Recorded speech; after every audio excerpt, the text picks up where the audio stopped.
Luka signed the extension, right? And he's going to be there for a while. But he also expressed that he wants to win the championship with the Lakers organization. And the key word that he put in there is that he wants to win now. This is Coach Ant. If you love hoop and you're one of those ones, subscribe and let's get right to it. Eurobasket run, where he dragged a bunch of no-names to the quarterfinals. Luka showed up leaner, quicker, and more locked in than ever. He even landed on the cover of Men's Health. Talk about commitment. And the Lakers, they finally built a team that fits around him.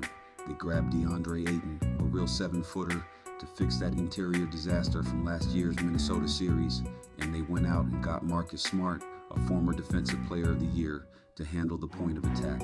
Now you're looking at a roster with 2 top 10 players in the world, Luka and LeBron, and a front office that's already planning for life after the king. Nobody's picking them to win, nobody's talking about them in the title race, but the Lakers might just be the biggest wild card in basketball right now, son.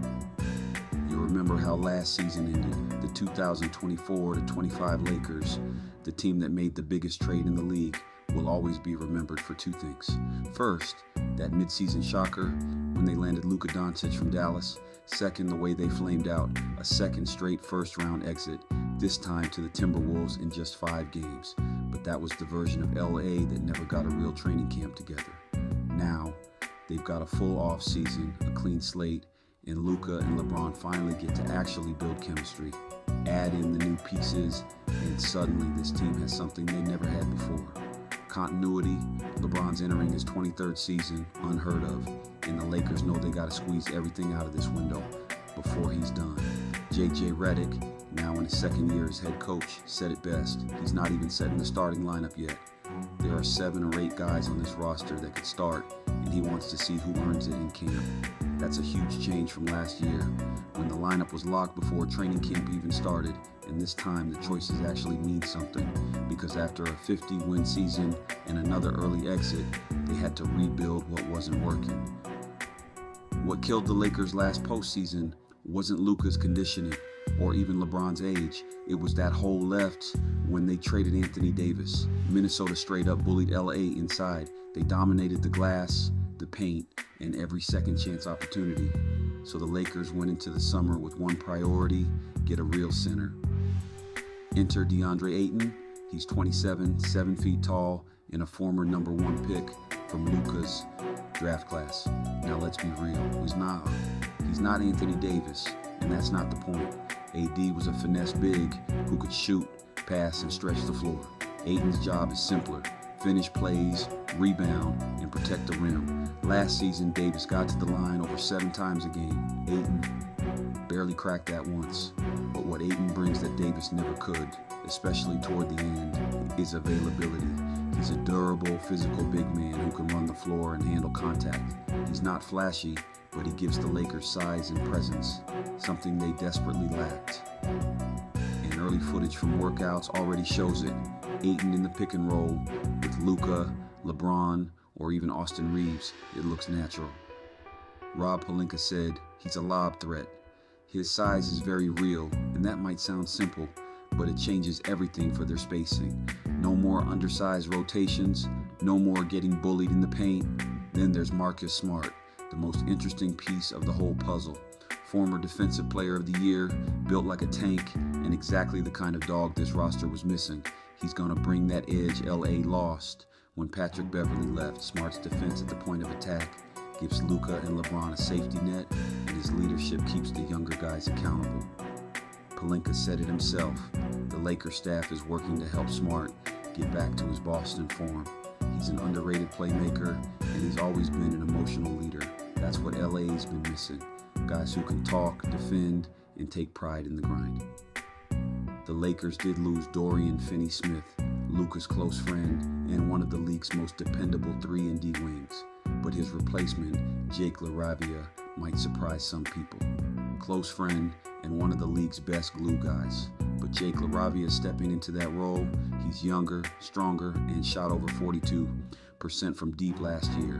He ain't the defender DFS was, at least not yet, but he's got the tools. The Lakers aren't chasing headlines this time.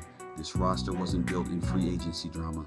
It was built in film sessions and scouting meetings. Its depth, defense, and durability. But the real headline move, locking up Luka, because once LeBron hangs it up, the torch is already passed. This is Luka's team now. Maino's teammates and staff, he said, "We've got everything we need to compete for a championship. I'm here to win, every game, every night." That energy hit different this time. You could see it in the way he moved, talked, even how he practiced. He's down weight, stronger through the core, lighter on his feet, and attacking conditioning like he's chasing something. The grind of last season, the injuries, the travel, the chaos, made him sharper, and Eurobasket was his proof. He carried a Slovenia squad that, as one scout said, had maybe one NCAA level player all the way to the quarterfinals. He wasn't doing it for the spotlight.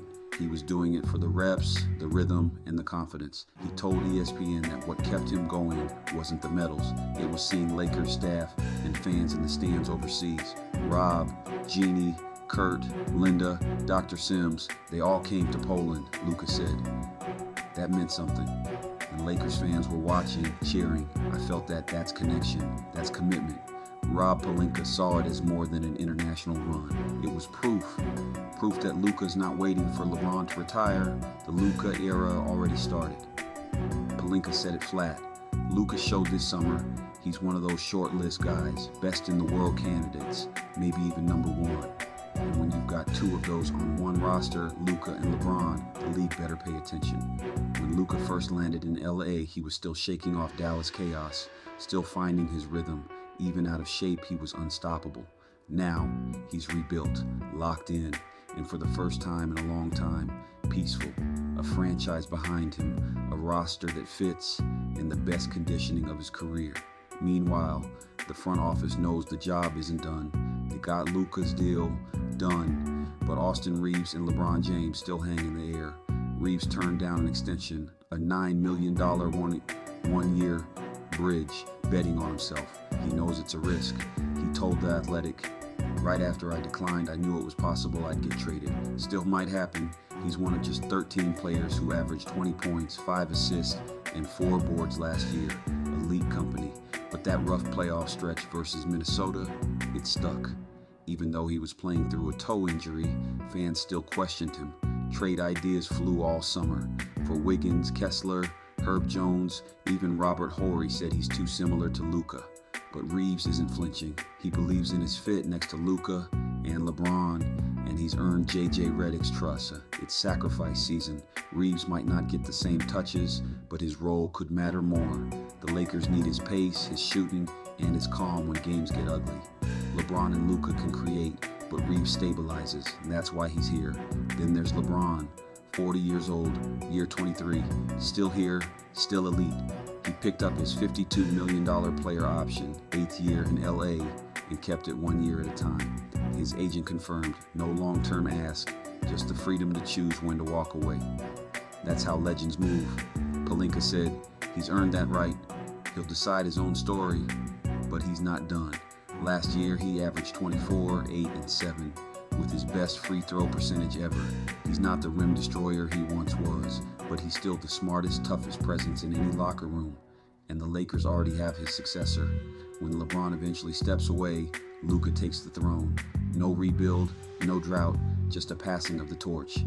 Pelinka said, "We were intentional. We built this for LeBron and Luka, together, and for what's next." The message is clear. LeBron might slow down, but the Lakers won't. And that's what separates this version from the old ones. They're built to win now and survive after. He doesn't need 20 to 10. He needs to anchor and punish small lineups, preserving Bron/Luka from paint banging. Smart might be the difference between contender and champion. He's the emotional center, sets tone every practice, hits open threes, defends the point of attack, lets stars cook. On offense, when locked in, it's art. Luka up top, Bron screening, switch and Bron posts a guard while Luka finds shooters. No switch and Luka drives, kicks, swings. That's orchestration, not ISO. Luka's spacing is the best of his career now. Every lineup has 3 shooters minimum, and he's a pass savant. In transition, Bron still pushes like he's 28. Reeves fills lanes. Luka trails for pull-up threes, big and smart, adaptable, camp vibes blue collar, not Hollywood, early arrivals, late stays, peer accountability. Bron said camp feels like 2012 Miami. When he says that, something's real. This is the tone. You'll see him clapping, shouting, directing traffic. He's not here to be polite. He's here to make them uncomfortable enough to be great. That's what Boston missed after he left, and what LA's been starving for since their 2020 title.